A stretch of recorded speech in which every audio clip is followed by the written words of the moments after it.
Hey, what's up? It's Phoenix, and welcome back to my channel.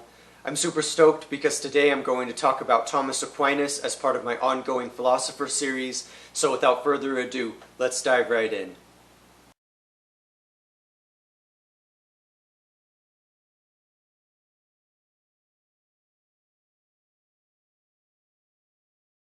Now, if you've been paying close attention to my Philosopher Series, you can start to see how philosophy and human thinking in general has developed throughout the ages, starting with the ancient Greeks and Romans and moving up to the medieval philosophers. And if you're following the threads, you might be super excited to recognize that there is a lot of overlap and that there is a lot of branching streams of thought. And I find that to be very fascinating in general. In one of my most recent episodes of my Philosopher Series, I talked about St. Augustine, and I wanted to start with a quote by St. Augustine, which I think is very, very interesting. And it goes like this: "Since God is the highest good, he would not allow any evil to exist in his works, unless his omnipotence and goodness were such as to bring good even out of evil.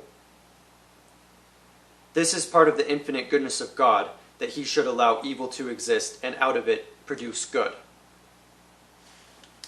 Now, this is super interesting with thinking about it in the context of Augustine, who you remember from my episode in my Philosopher Series that he was very much focused on morality and Christian theology and notions of good and evil. And you may remember the term theodicy, which is the idea about, which is basically a formal argumentation that is made in theology and philosophy to try to understand why evil exists in the world. And the reason why I highlight this quote specifically is because it is interesting to think about there being such an ultimate good that even out of the worst things in the world, the best things could emerge. And I think that that is definitely a very powerful idea. There is another quote as well that I wanted to reference, which comes from Aristotle, and it is the following: "There is something which is truest, something best, something noblest, and consequently something which is most being. For those things that are greatest in truth are greatest in being, as it is written in Aristotle's Metaphysics." And so this is interesting as well, because you may also remember that Aristotle has been an influence on Western philosophy, and there is no denying that Thomas Aquinas was definitely influenced by Aristotle. And this was because Aristotle's works were being translated and were being read. And so there was definitely a crisis at hand because Western Greek philosophy was dovetailing with the new emergence of Christianity. And I always thought that that was fascinating to think about how Aristotle's metaphysics and his views on the universe and reality were overlapping beliefs about Christian theology and about Christian philosophy and where philosophy is going in general. Now, I highlight both Aristotle and Augustine as examples of where Thomas Aquinas is coming from and what's influencing his thought, and it definitely makes sense that that's what's happening at this point, which is something that I find to be very interesting. Now, what does Thomas Aquinas actually express? This is a very valid question, and one thing that I would say is that he is very much in sharp contrast, like the other medieval philosophers such as St. Anselm and Augustine, where they've definitely diverged from Greek and Roman philosophers. Before, philosophers were focused on the natural world. They were focused on presenting arguments about what was real. They used different forms of writing such as poetry and argumentation in general, and even dialogues in order to convey their ideas. But they weren't really focused on God as an entity, because even though they talked about God, it was very much focused on the natural world and what they could see immediately. And of course, this gets a little bit complicated because there are a lot of traditions in even just ancient Greek and Roman philosophy. And so, for instance, with Plato, you get more obscure arguments you could describe because he is focusing more on the forms and of what is really possible. But the reason why I'm mentioning all of this is because now philosophy has taken a turn. Definitely after going over Augustine and Anselm, we can definitely see that the attitudes of philosophers are changing, and what they are trying to do is understand the world in the context of religion. And this definitely is very sharply contrasting and contrasted against this idea of reason and rationality and logic. And the reason why this is important as well is because Aquinas would definitely say that even though he's making these formal arguments and he's trying to understand the world through an Aristotelian view and through the view of Western philosophy, he is very much focused on this idea that revelation and God are a higher explanation than any kind of morality that humans may have on their own without religion, and also that revelation is more important than reason, because reason isn't going to show us all of what is real. And so I find that to be very interesting, to think about the approaches that these medieval philosophers are taking. Now, the important thing to keep in mind is that Aquinas was definitely developing his own arguments, and so he does express in his writings his idea of the cosmological argument. You may remember from Anselm the ontological argument, which was based off conceptions, so what we conceive to be real can be real. But in terms of Aquinas, it's very much focused on an Aristotelian view of what actually exists. And there are two elements of philosophy that I want to highlight, which would be that of theology, of teleology, which comes from Aristotle, as well as this notion of the first mover, the first cause, which is something that Aquinas was definitely thinking about. And the reason why teleology is important in Aquinas' view is because he thinks that the idea that human beings or any kind of entity in the world or in the universe is moving towards an end, and that is very much an Aristotelian notion, this idea that there is some final purpose or some final cause. And what Aquinas does is he argues that that view of teleology, of an end, is evidence for God's existence. The other element of the cosmological argument is that of the idea of the first cause, which you could look at it this way. There are obviously things in the universe, there are things that exist, and we wonder how they are here, and what caused them to exist. And so, using the analogy of the first mover, so how did things come into movement? There must have been one cause, one initial first cause that caused everything to move in the first place. And that initial cause is God. And that is what Aquinas argues for. And so, I find the cosmological argument to be very interesting in terms of the reasoning, because even though Aquinas believes in God and is a Christian, and is a theologian, he is still nonetheless presenting arguments about God's existence and trying to reason through it in a very philosophical way. And he's definitely looking at it in terms similar to Anselm's ontological view, but also in terms of the cosmological view of the cosmos itself, where you can think about God through the context of things like change, like the universe itself, like objects in the world, explanations. And it is really interesting to think of this overlap between this philosophical scientific view that you get and inherit from the ancient Greeks and Romans to this more theological view that comes from belief in God and that comes from the rising of Christianity. And so it is very true that Aquinas is very much thinking about the cosmos and thinking about the bigger picture of what is really going on in the world and in the universe and how God fits into that view.